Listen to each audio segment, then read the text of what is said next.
SKT Gold and Diamonds Swarna Vaibhavam. Poiki Gold Jewelry pi no wastage, no making charges. Diamonds కేవలం 49,999 రూపాయలు మాత్రమే. Welcome to I dream. నేను Udayasri.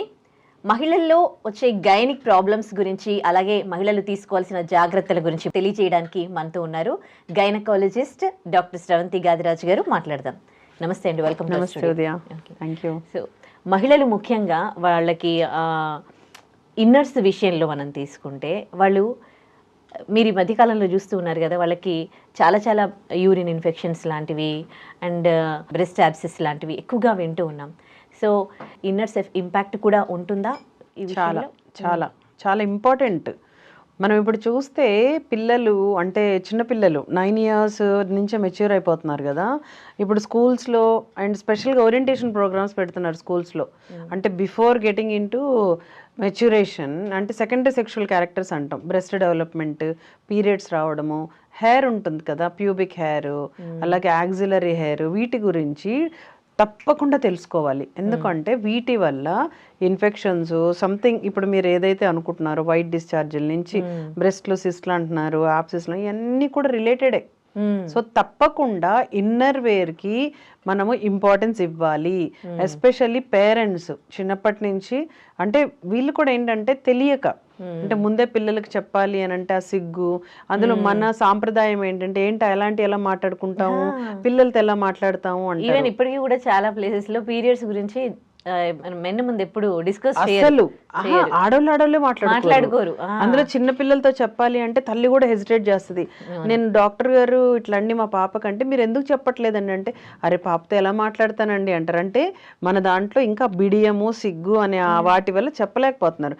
But మనం బయటికి రావాలి, ఇవి చెప్పాలి, పిల్లలకి నేర్పించాలి. మనం చాలాసార్లు మెన్స్ట్రువల్ హైజీన్ గురించి మాట్లాడుకుంటున్నాము అండ్ పర్సనల్ హైజీన్ గురించి మాట్లాడుకుంటున్నాం. అట్లనే ఈ ఇన్నర్ వేర్స్ అంటే ఏంటి, ఎన్నిసార్లు మార్చాలి, ఎప్పుడెప్పుడు మార్చాలి, ఎటువంటి మెటీరియల్ యూజ్ చేయాలి, ఎవ్రీథింగ్ ఈజ్ హ్యావింగ్ డెఫినెట్గా సిగ్నిఫికెన్స్. ఆ సిగ్నిఫికెన్స్ ఎలా ఉంటుంది అంటే again it is related to health only. ఇది మనం ఏంటంటే ఆ షేప్స్ అవి కాదు, that is okay, shape out అవుతుంది అవన్నీ ఓకే, బట్ మనం హెల్త్ వైజ్ మాట్లాడుకోవాలి ఇన్నర్స్ గురించి మాట్లాడేటప్పుడు. యా. సో ఇన్నర్స్ విషయానికి వస్తే ఒక డేలో ఎన్ని అవర్స్ మనము ఇన్నర్స్ వేసుకోవచ్చు? అండ్ మెయిన్గా ఆడవాళ్ళు నైట్లో ఇన్నర్స్ వేసుకోవద్దు అని అంటారు, అంటే వేసుకోవాలా వేసుకోవద్దా?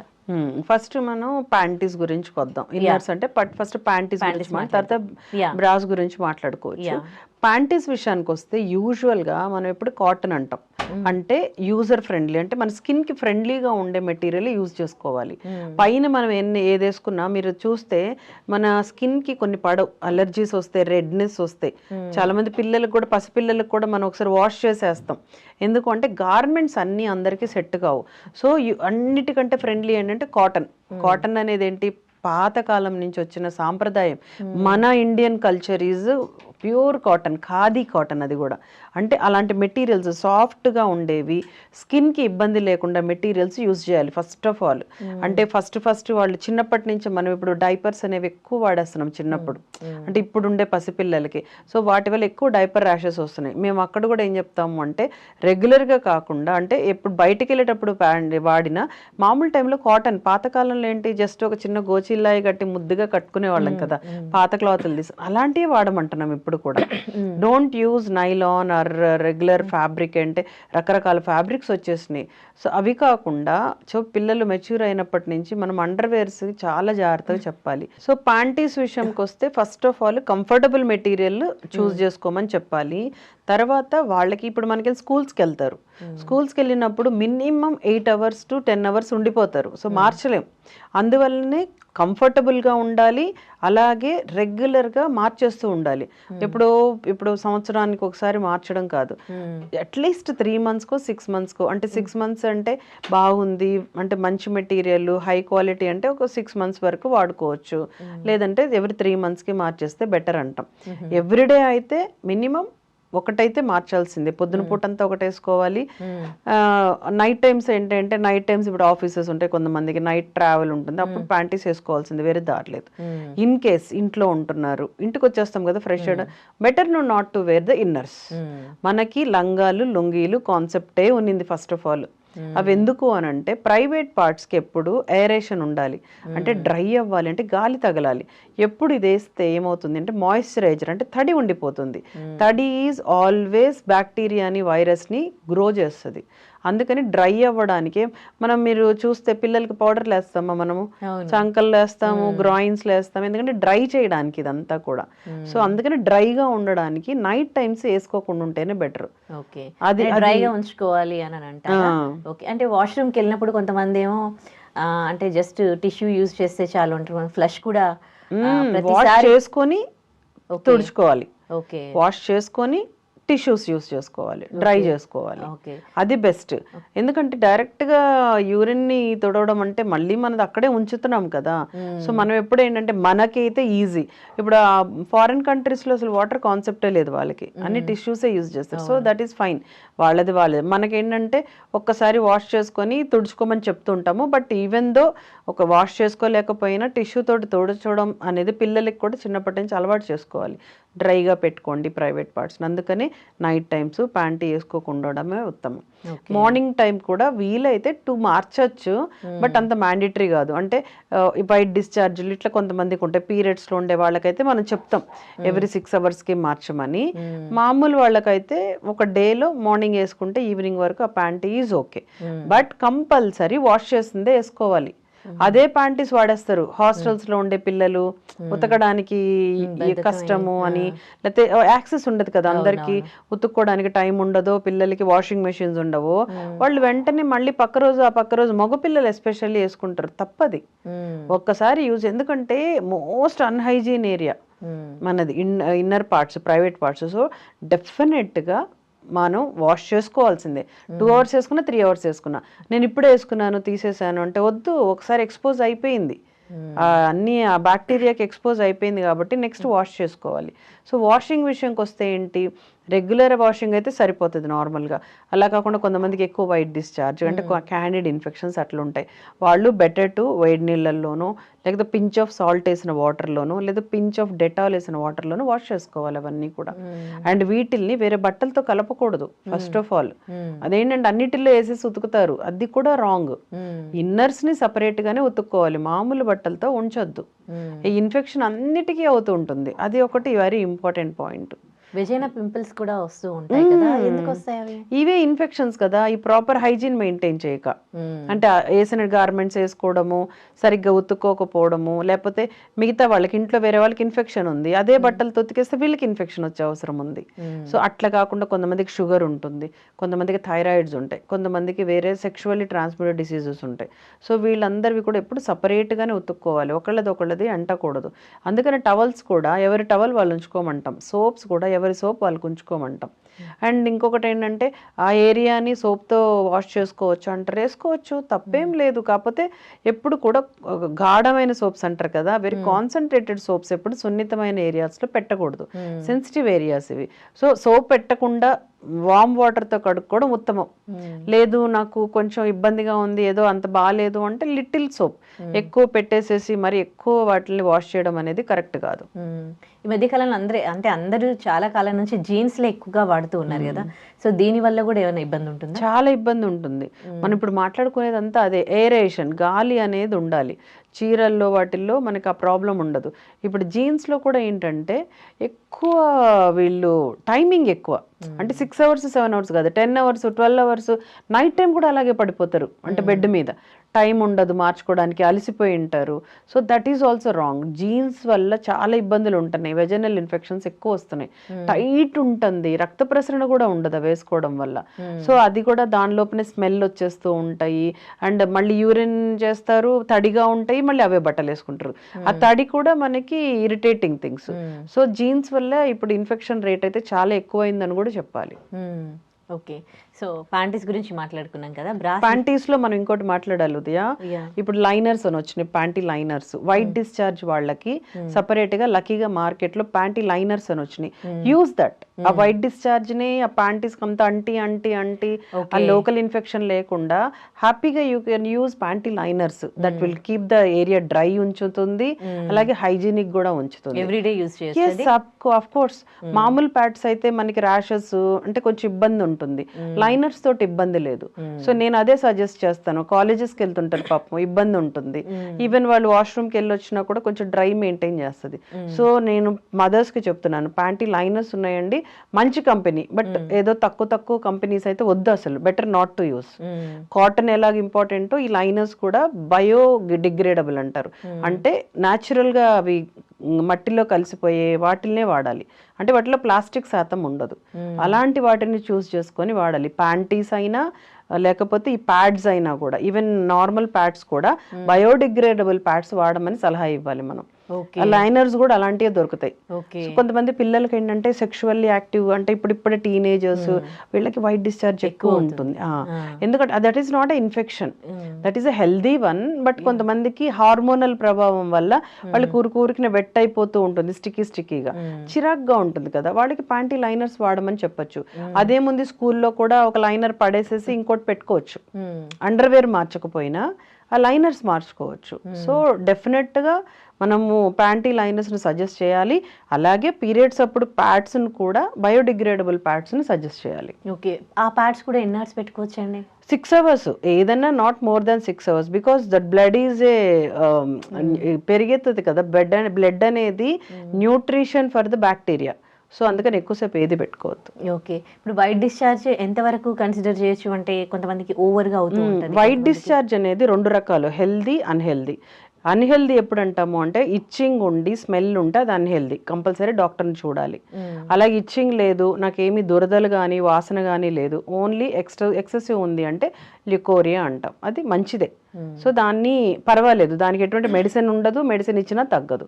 ఓన్లీ దురదలున్నా వాసన ఉన్నా బీ కేర్ఫుల్. కొంతమందిలో ఇచ్చింగ్ ఉందని చెప్తూ ఉంటారు, వాళ్ళు సమ్ టైమ్స్ వాళ్ళు టచ్ చేయడం వల్ల ఆ ఇన్ఫెక్షన్ ఎక్కువ అవుతుంది అని చెప్తూ ఉంటారు అనమాట. సో ఏంటి ఆ ఇన్ఫెక్షన్, అసలు అట్లా టచ్ చేస్తే ఏమవుతుంది? ఇచ్చింగ్ అనేది one of the indication of vaginal infections. అది వెజనైటిస్ కావచ్చు, సర్విసైటిస్ కావచ్చు, అంటే రకరకాల పార్ట్స్ ఉంటాయి కదా ప్రైవేట్ పార్ట్స్లో, వాటిల్లో ఇన్ఫెక్షన్స్ వల్ల ఇచ్చింగ్ వస్తుంది. ఏంటంటే ఆ వైరస్ కానీ లేకపోతే క్యాండిడ్ అని ఒకటి ఉంటుంది, వైట్గా పెరుగు కొంతమందికి డిశ్చార్జ్ అవుతూ ఉంటుంది. అప్పుడు ఇచ్చింగ్ అసలు ఎలా అంటే పాపం భరించలేనంత ఇంటెన్స్ ఇచ్చింగ్ అంటాం, రెడ్ అయిపోతుంది.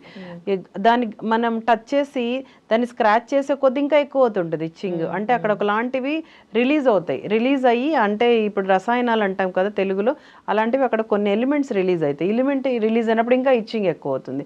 అందుకనే గీరద్దండి, గోకద్దండి అని మేము చెప్తూ ఉంటాం. బట్ పాపం వాళ్ళు నైట్ టైమ్స్ ఇంకా ఎక్కువ ఇబ్బంది పడుతూ ఉంటారు, చాలా ఉంది మేడం భరించలేమని.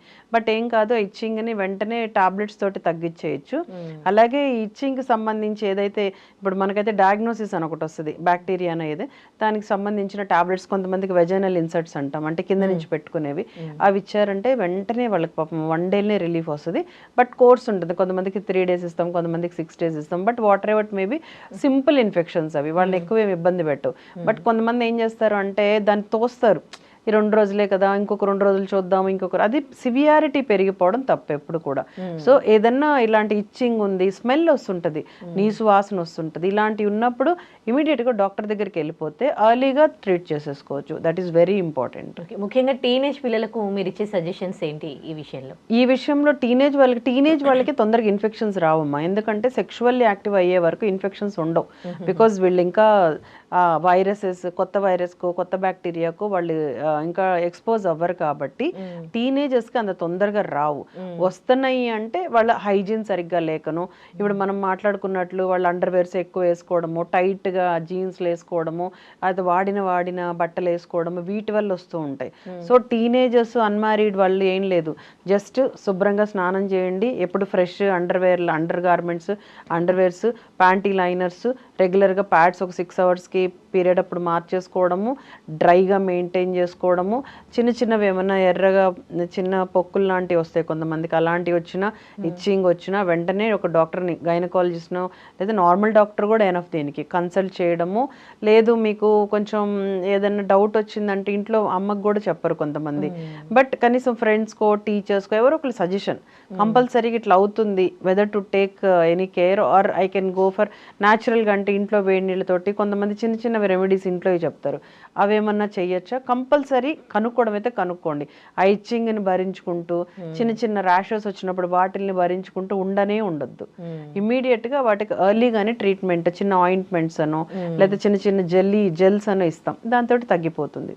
సో ఈ నీడ్ కంపల్సరీ కేర్. ఓకే, టీనేజ్లో అయితే తక్కువ అంటున్నారు, మరి విమెన్లో ఎక్కువగా అంటే టీనేజ్ దాటిన వాళ్ళకి ఎక్కువ, సెక్షువల్ యాక్టివ్ వాళ్ళకి ఎక్కువ, అలాగే డెలివరీ అయిన వాళ్ళకి ఇమ్యూనిటీ లెవెల్ తగ్గుతుంది. అలాగే షుగర్ ఉండే వాళ్ళకి, కొంతమందికి లేడీస్కి షుగర్ ఉంటుంది, వాళ్ళకి vaginal infections, urinary tract infections చాలా ఎక్కువ వస్తుంటాయి. అలాగే థైరాయిడ్ ఉన్నా లేదు లో ఇమ్యూనిటీ కొన్ని ఉంటాయి, అంటే స్టిరాయిడ్స్ అని కొన్ని మందులు వాడుతూ ఉంటారు, వాళ్ళకు కూడా ఈ ఇన్ఫెక్షన్స్ ఎక్కువ వస్తూ ఉంటాయి. సో వాళ్ళు ఏంటంటే అండర్లయింగ్ డిసీజ్ని, అంటే షుగర్ ఉన్నా ఏదన్నా వేరే డిసీజెస్ తోటి వీళ్ళు మందులు వాడుతున్నా పర్ఫెక్ట్గా వాడుకోవాలి అండ్ మెయింటైన్ చేసుకోవాలి. అంటే షుగర్ లెవెల్ని కంట్రోల్ పెట్టుకుంటే ఈ ఇన్ఫెక్షన్స్ తక్కువ ఉంటాయి. అలాగే మీకు సెక్షువల్లీ ట్రాన్స్మిటెడ్ డిసీజెస్ అని వింటూ ఉంటాం, సెక్షువల్లీ యాక్టివ్ ఉండే వాళ్ళలో ఆ ఇన్ఫెక్షన్స్ వస్తూ ఉంటాయి. So condoms is the best way. ఈ ఇన్ఫెక్షన్స్ తగ్గించడానికి ఏంటి అంటే కాండోమ్స్ యూజ్ చేయమని అడుగుతూ ఉంటాం, ఎందుకంటే హస్బెండ్ ఇన్ఫెక్షన్స్ వీళ్ళకి వచ్చేస్తూ ఉంటాయి తొందరగా.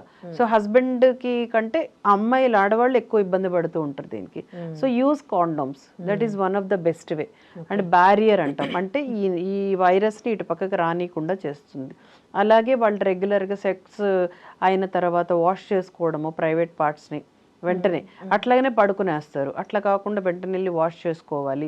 లేదు మీకు ఇప్పుడు చెప్పినట్టు వైట్ డిశ్చార్జ్ ఎక్కువ అనిపించినా, ఇచ్చింగ్ వచ్చినా, లేదు ఏదైనా సపరేట్ వాళ్ళకి అనిపిస్తూ ఉంటాయి, చిన్న చిన్న యాప్సెస్ లాంటివి వస్తాయి, చిన్న చిన్నవి రెయిన్ డ్రాప్స్ యాప్సెస్ అంటాం, అట్లాంటివి వచ్చినా ఇమ్మీడియట్గా డాక్టర్ దగ్గరికి వెళ్ళడము, అంటే సజెషన్ తీసుకోవడము, అవసరమైతే బ్లడ్ టెస్ట్లు కానీ, ఆ వెజనల్ ఏరియాలో కొన్ని బయాప్సీస్ అంటాం, అలాంటివి ఏది నెగ్లెక్ట్ చేయకుండా తీసుకుంటూ ఉండాలి.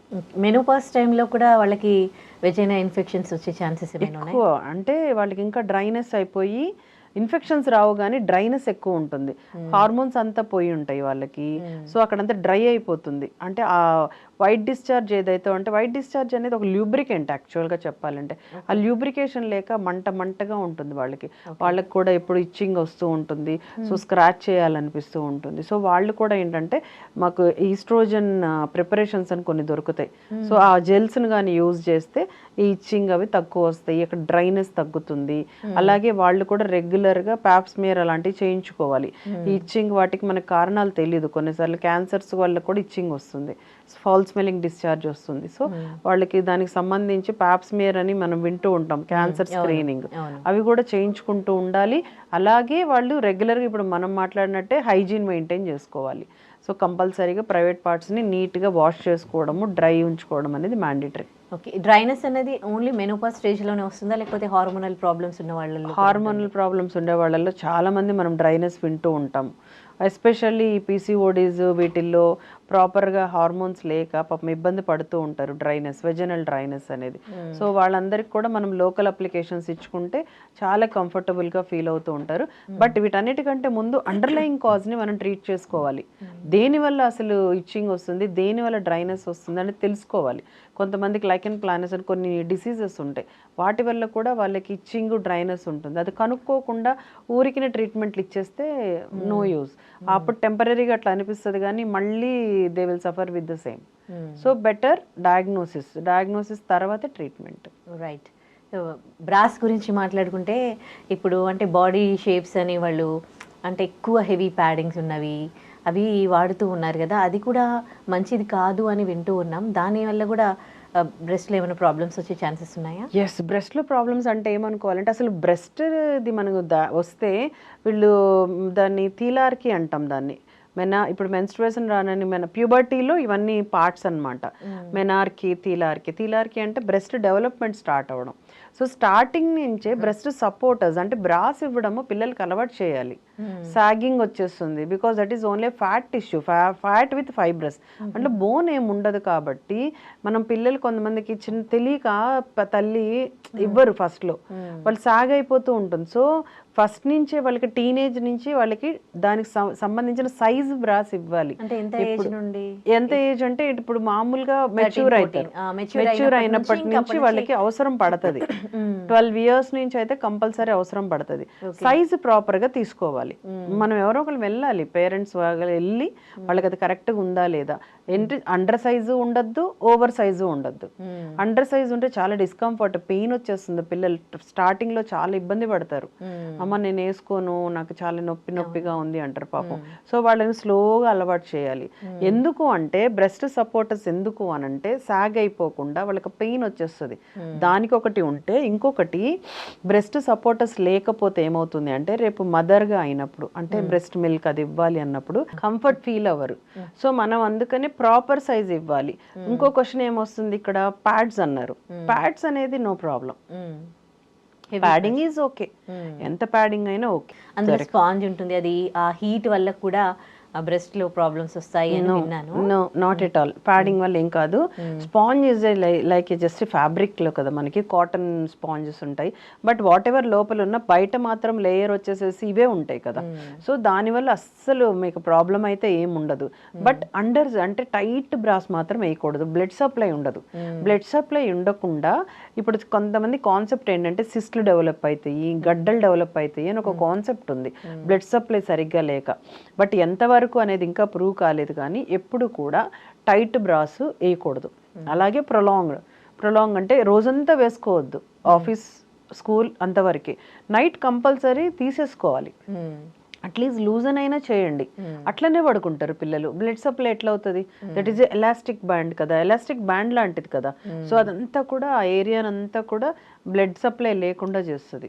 సో అది కూడా ఇప్పుడు మనం నైట్ టైమ్స్ ప్యాంటీస్ ఎలాగా వేసుకోవద్దు అంటున్నాము, బ్రాస్ కూడా అట్లీస్ట్ వేసుకోకపోయినా కొంచెం లూజన్ చేసుకోవడము అది ఇంపార్టెంట్ థింగ్ అక్కడ మనకి. అండ్ మెయిన్ బ్రెస్ట్ మిల్క్ ఇచ్చే మదర్స్ అయితే చాలా పెయిన్ వస్తుంది వాళ్ళకి, ఎందుకంటే ఎంగార్జ్ అయిపోతాయి మిల్క్ తోటి. సో వాళ్ళు ప్రాపర్ బ్యాండేజ్, అసలు కొంతమందికి ఏమి వేసుకోరు, అట్లా కూడా కాదు, కంపల్సరీ ఒక సపోర్ట్ వేసుకోవాలి. బట్ ప్రాపర్ సపోర్ట్ ఉంటే బెటర్. ప్రాపర్ సపోర్ట్ అంటే లూజన్ వదిలేయద్దు, అట్లనే అసలు టైట్ గా కూడా వేసుకోకూడదు. ఓకే. సో అలాగే బ్రెస్ట్ యాబ్సెస్ అంటారు కదా, అంటే బ్రెస్ట్ లో సిస్ట్లు అవి రావడానికి రీజన్ ఏంటి? అవి కొన్ని జెనెటికల్, అంటే లాట్ ఆఫ్ ద థింగ్స్ అంటే జెనెటికల్, అంటే ఎక్కడో మన ఫ్యామిలీలో ఎక్కడో ఉండుంటుంది, దానివల్ల వస్తుంటాయి. బ్రెస్ట్ క్యాన్సర్స్లో కూడా మెయిన్ జెనెటికల్లే కాజే ఉంటుంది. బ్రెస్ట్ క్యాన్సర్స్ కాకుండా నాన్ క్యాన్సరస్ గడ్డలు చాలా ఉంటాయి, ఫైబ్రోమాస్ అంటాం, అంటే బ్రెస్ట్ మౌస్ అంటాం. ఇది చిన్న చిన్న గడ్డలు బ్రెస్ట్లో ఇట్లా కదులుతూ ఉంటాయి, లూజ్గా కదులుతూ ఉంటాయి.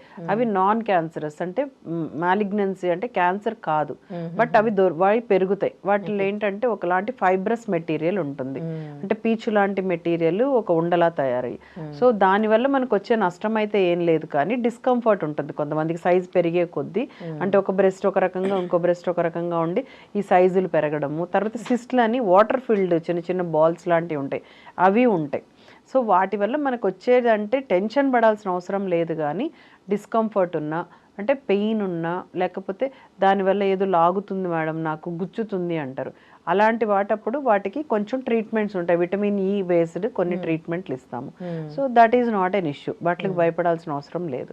బట్ కొంతమందికి వస్తూ ఉంటాయి. యాప్సిస్ అనేది వేరు. బ్రెస్ట్ యాప్సిస్ అనేది చీముతో నిండిన గడ్డలు అవి. కొంతమందికి పాలిచ్చే తల్లులు పాలు అలాగే ఉండిపోయింది అనుకోండి, అదంతా కూడా చీముగా కన్వర్ట్ అవుతుంది. Because you know milk is a good, అది పెరగడానికి కారణం, బ్యాక్టీరియా గ్రోత్కి బాగా ఫేవర్ చేస్తుంది, అందుకని యాప్సిస్ ఫామ్ అయితే. అలాగే కొంతమందికి ఇన్ఫెక్ట్ అయ్యి మాస్టైటిస్ అంటాం, బ్రెస్ట్ అంతా ఇన్ఫెక్ట్ అయిపోతుంది, దానివల్ల రెడ్నెస్ వచ్చేసి నొప్పి ఉంటుంది. ఇవన్నీ చిన్న చిన్న ఇన్ఫెక్షన్స్, వాటిని చిన్న యాంటీబయాటిక్స్ తోటి, లేదు యాప్సిస్ని చిన్న ఘాటు పెట్టామనుకోండి ఆ పస్ అంతా బయటకు వచ్చేస్తుంది. సో అలాంటి చిన్న చిన్న ట్రీట్మెంట్లతోటి ట్రీట్ చేసేయచ్చు. ఈ వింటర్ సీజన్లో బాగా విపరీతంగా డ్రై అయిపోయి ఒక్కోసారి మనకి అక్కడ కట్ అయినట్టు కూడా అవుతూ ఉంటుంది, క్రాక్స్ వస్తాయి, నిపుల్ క్రాక్స్ అంటాం, అది కూడా అంతే. మాయిశ్చరైజర్స్ వాడాలి. నిపుల్ క్రాక్స్ అనేది మోస్ట్లీ బ్రెస్ట్ ఫీడింగ్ మదర్స్ లో చూస్తాం. వాళ్ళలో పాపం వాళ్ళు ఆ బేబీ చూ చేసి అంత క్రాక్ వచ్చేస్తుంది. సో వాళ్ళందరికీ అంటే సపరేట్ క్రీమ్స్ ఇస్తాం. ఈ వీళ్ళకి కూడా అన్మ్యారీడ్స్ కూడా మనం క్రాక్స్ అనేవి చూస్తూ ఉంటాం, అంటే నాన్ ప్రెగ్నెంట్ వాళ్ళకి కూడా. So better to use moisturisers. అంటే స్కిన్ ఎక్కడైనా పగిలిపోతూ ఉంటుంది, బికాజ్ వింటర్ సీజన్లో ఏమవుతుంది అంటే డ్రై అయిపోతుంది స్కిన్, అయిపోయి అలాగా వాటికి ఏం లేదు, ఇంట్లో దొరికే చిన్న చిన్నవి కూడా రెమెడీస్ చెప్తాం. నెయ్యి లాంటిదో వెన్న లాంటిదో లేకపోతే కొబ్బరి నూనె అప్లై చేయండి అని, నిపిల్ కేర్ అని దానికి సపరేట్ క్రీమ్స్ వాటిని వాడితే వెంటనే సొల్యూషన్ మనకి బాగుంటుంది, తగ్గిపోతే తొందరగా. ఒక్కోసారి అన్వాంటెడ్ హెయిర్ కూడా కొంతమందిలో వస్తూ ఉంటుంది కదా, సో వాళ్ళకి ఇంకా హెయిర్ పోవడానికి ఏం రెమెడీ లేదా? పర్మనెంట్ రెమెడీ అంటే ఉన్నాయి, ఇప్పుడు వచ్చినాయి లేజర్స్ అవి వచ్చేసినాయి, మంచిగా పర్మనెంట్ చేసుకోవచ్చు. బట్ ప్రాపర్ ఎప్పుడు కూడా ఏంటంటే మంచి ఇన్స్టిట్యూట్, అవి మంచి మెషినరీ ఉండాలి. ఏదేదో మెషినరీలో ఉంటే కొన్నిసార్లు బర్న్ అయిపోతుంది. సో అలా కాకుండా అది సర్టిఫైడ్ ప్లేసెస్కే వెళ్ళాలి ఎప్పుడు కూడా. అలాంటి దగ్గరే అన్వాంటెడ్ హెయిర్ చేయించుకోవాలి. అండ్ ఇంకొకటి, pubic hair is not a unwanted hair, axillary hair is not a unwanted hair. అది అసలు యాక్చువల్గా కూడా ఒక సెక్షువల్ క్యారెక్టర్లో అదొకటి కూడా సెకండరీ సెక్షువల్ క్యారెక్టర్లో క్యారెక్టర్. కాకపోతే హైజీన్ ఈజ్ మోర్ ఇంపార్టెంట్ కాబట్టి ఎప్పటికప్పుడు క్లీన్ చేసుకుంటూ ఉంటే అవి మళ్ళీ గ్రో అవుతూ ఉంటే మనకు ప్రొటెక్షన్ ఇస్తూ ఉంటాయి. రైట్. దీంట్లో ఇంకో విషయం ఏంటంటే, ప్యూబిక్ హెయిర్, నేను యాక్సిలర్ హెయిర్ గురించి మాట్లాడుతున్నాను కదా, అది తీయాలా లేదా అనేది చాలా మందికి డౌట్. తీసుకుంటే ఏంటి, తీయకపోతే ఏంటండి? కంపల్సరీ తీసుకుంటూ ఉండాలి రెగ్యులర్గా, అంటే పీరియాడికల్గా. అంటే ఓవర్గా పెరిగిపోతూ ఉంటే అదొక మళ్ళీ అన్హైజీన్ కదా హెయిర్ అనేది. సో తీసుకుంటూ ఉండాలి. తీసుకుంటూ ఉండడంలో మళ్ళీ డౌట్స్ ఉంటాయి. మేము ఈ హెయిర్ రిమూవర్స్ వాడచ్చా, రేజర్స్ వాడచ్చా, వ్యాక్సింగ్ చేయొచ్చా అని అడుగుతూ ఉంటారు. యూజువల్గా ఏంటంటే ఏదన్నా కూడా ఇన్ఫెక్షన్ లేకుండా చేసుకోవాలి, హర్ట్ కాకుండా చేసుకోవాలి. రేజర్స్ అది కూడా మంచి రేజర్స్ అయితే వాడాలి. అండ్ హెయిర్ రిమూవర్స్, మామూలు స్కిన్ రిమూవర్స్ చాలా వరకు సెన్సిటివ్ ఏరియా అది. సో గబుక్కని వాళ్ళకి రియాక్షన్స్ వస్తే చాలా కష్టం. సో అందుకనే రేజర్స్ అంటే ఈజీ, మన చేతుల్లో ఉంటుంది అనేది. వ్యాక్సింగ్ అనేది కూడా కరెక్టే, కానీ మళ్ళీ again depends on the skin. అందరికీ వ్యాక్సింగ్ పడదు. సో రేజర్స్ యూజువల్గా వెళ్ళేదంచి రేజర్స్ ఈజీ అనమాట, సెల్ఫ్గా రేజర్స్ యూస్ చేసుకోవచ్చు. బట్ ఏదన్నా కూడా రెండు areas, the 2 areas like pelvic area కానీ యాక్సిలరీ ఏరియా కానీ చాలా సెన్సిటివ్, స్కిన్ సెన్సిటివ్ ఉంటుంది కాబట్టి బీ కేర్ఫుల్. సో ఫస్ట్ పిల్లలు కొత్తగా స్టార్ట్ చేసేటప్పుడు పిల్లలకి కొంచెం మానిటర్ చేసుకుంటూ ఉండాలి మదర్. అంటే వాళ్ళని వదిలేయకుండా వాళ్ళు వాడేది కరెక్ట్గా వెళ్తుందా లేదో చూసుకొని వెళ్ళాలి. థ్యాంక్ యూ సో మచ్ అండి, చాలా మంచి విషయాలు తెలియజేశారు. Thank you.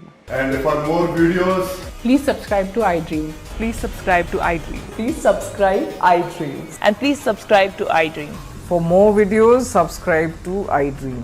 please like, share, and subscribe to the channel. Congratulations, iDream. Subscribe to iDream. Subscribe to iDream. So subscribe to iDream Media. iDream ki iDream team అందరికి huge congratulations. Please subscribe iDream Media. Please subscribe to iDream. Subscribe iDream. Please subscribe to iDream. iDream అంటే నా కళల channel subscribe చేసుకున్న నోరు తిరుగుతలేదు, మీరైతే గంట గుర్తు కొట్టండి. For more such videos, please subscribe to iDream. Subscribe to iDream. Please subscribe to iDream. Please subscribe iDream Media. Please do subscribe to iDream. Please subscribe to iDream Media. For best entertainment and information, please subscribe iDream. And don't forget to subscribe to iDream.